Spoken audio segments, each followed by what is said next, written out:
गुरुर्ब्रह्मा गुरुर्विष्णु गुरुर्देवो महेश्वराय गुरुर् साक्षात् परब्रह्म तस्मै श्री गुरुवे नमः।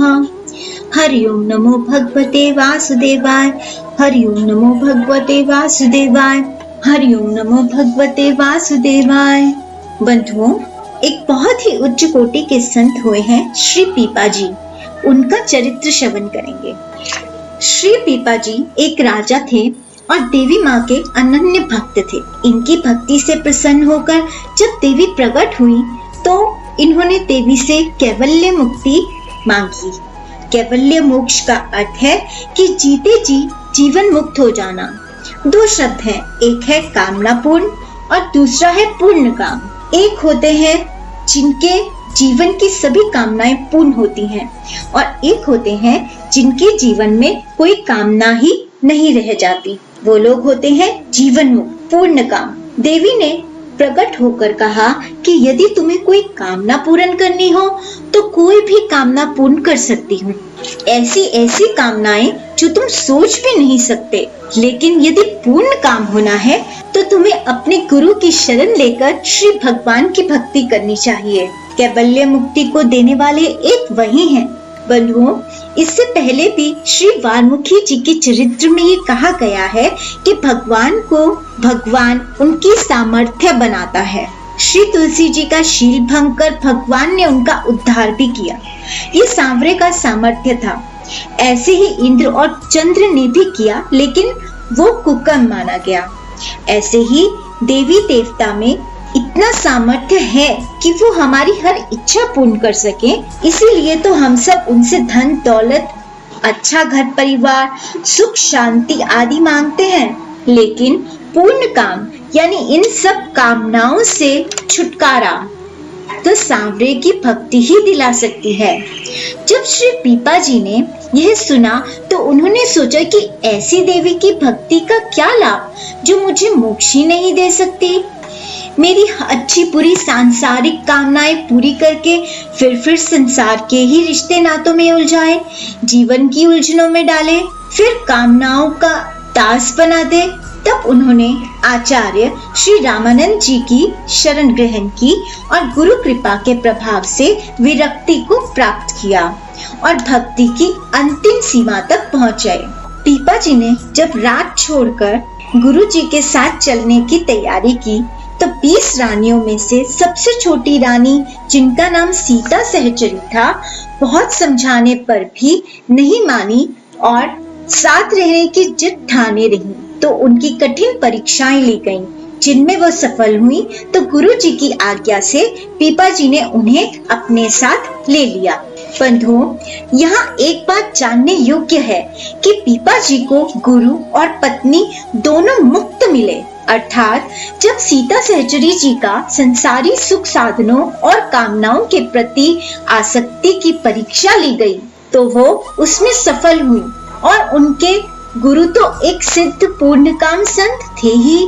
तो यदि आप जीवन मुक्त होना चाहते हैं तो मुक्त को ही चुने। लिप्त को चुन लिया तो आपका जीवन भी उलझ जाएगा। जो स्वयं संसार में उलझा हुआ हो, दूसरे को क्या सुलझाएगा। सीता सहचरी जी कभी भी पीपा जी की भक्ति राह में बाधा नहीं बनी। सीता सहचरी जी के साथ सदैव पीपा जी को उनके लक्ष्य की ओर बढ़ने में सहायक रहा और गुरु कृपा तो थी ही। आगे नाभा जी इनके बारे में लिखते हैं, आए आगे लैन आप दिए हैं पठाई जन, देखी द्वारावती कृष्ण मिले बहु भाई के, महल महल माज चहल पहल लिखी रहे, दिन सात सुख से के कौन गाय के, आज्ञा दी जाइबे की जाइबो न चाहे, दिए पिए वह रूप देखो मोही कुजू जाई के, भक्त बुढ़ी गयो यह पड़ोई कलंक भयो, मेटो तम अंक संक गही अकुलाई के। राज्य छोड़कर श्री पीपा जी श्री द्वारिकापुरी पहुँचे। वहाँ कुछ दिन द्वारिकापुरी घूमे, लेकिन उनके हृदय में भगवान के दिव्य द्वारिकापुरी देखने की इतनी उत्कंठा हुई कि वो सीता सहचरी जी के साथ समुद्र में कूद गए। जब राम जी ने उनकी भक्ति की तड़प और पराकाष्ठा देखी तो कुछ सैनिकों को लिवाने भेजा और स्वयं महल के द्वार पर स्वागत किया। बहुत ही प्रेम भाव से पीपा जी और सीता सहचरी जी भगवान जी से मिले, उनके साथ बहुत अमूल्य समय बिताया। पूरी द्वारका नगरी देखी, 16,108 रानियों के महल देखे। 7 दिन दिव्य द्वारिका में दिव्य आनंद का अनुभव करते रहे। तब श्री भगवान ने बहुत ही प्रेम से इन्हें वापस भूखंड पर जाने की आज्ञा दी। पीपा जी और सीता सहचरी जी तो वापस आना ही नहीं चाहते थे, लेकिन भगवान ने कहा कि अगर वो समुद्र में से लौटे नहीं तो सब लोग कहेंगे द्वारिकापुरी में आकर एक भक्त दंपति डूब गया। इसलिए इस कलंक को मिटाने के लिए और भक्तों का विश्वास पक्का करने के लिए उन्हें जाना होगा। अन्यथा भगवान ने कहा कि मैं भी कहाँ चाहता हूँ कि तुम लोग जाओ, और स्वयं समुद्र तट तक छोड़ कर गए। सभी लोगों ने जब उन्हें पहचान लिया और देखा कि समुद्र से बाहर आकर भी उनके वस्त्र गीले नहीं हुए और हाथों में ढेर सारा खजाना है, साथ ही भगवान जी के शंख और गदा की छाप है, तो सब उनके आगे नतमस्तक हो गए। उन्होंने श्री पीपा जी का सांवरे के प्रेम में भीगा हुआ हृदय देखा और उनकी ख्याति द्वारका में फैल गई। तब उन्होंने भजन में बाधा आती देख वो द्वारकापुरी से दूर चले गए। आगे नाभाजी पीपा जी के बारे में लिखते हैं, श्री रंग चेत धर्यो तिया हिय भाव भर्यो, ब्राह्मण को शोक हरियो, राजा पे पुजाई के, चंदवा पुछाई दियो, तेली कोले बैल दियो, पुनी घर मांझ भयो, सुख आए के, बड़ोई अकाल पर्यो, जीव दुख दूर करियो, पर्यो भूमि गर्भ धन, पायो दे लुटाए के, अति विस्तार लियो, कियो है विचार ये है, सुने एक बार फेरी, भूले नहीं गाय के। श्री पीपा जी के बहुत सारे प्रसंग नाभाजी ने चित्रित किए हैं। उनमें से एक और है कि सिद्ध संत श्री रंगदेव जी मानसी सेवा में थे। जब श्री पीपा जी उनसे मिलने आए और उन्हें व्यस्त देखकर बाहर चबूतरे पर ही बैठ गए। श्री रंग जी मानसी सेवा में बिहारी जी को माला धारण करा रहे थे। माला छोटी होने के कारण अटक रही थी।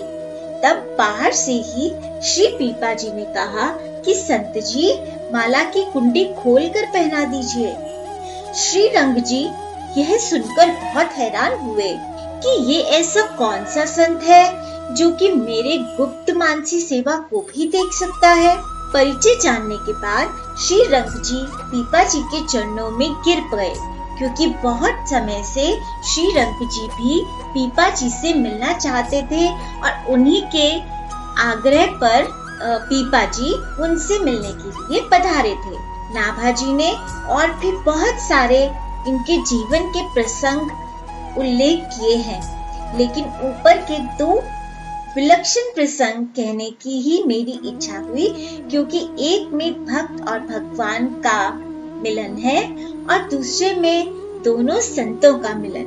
बहुत से लोग समझते हैं कि ऐसी घटनाओं का तो अस्तित्व ही नहीं है, बस कहानियां हैं। लेकिन सच तो ये है कि इन कथाओं में उल्लेखित चरित्र ही हमारे अस्तित्व का मूल है। आज कलयुग में हम उस वातावरण की ओर बढ़ रहे हैं कि जहाँ से ये सारे संस्कार और अनुभूतियाँ हमसे खो रही हैं।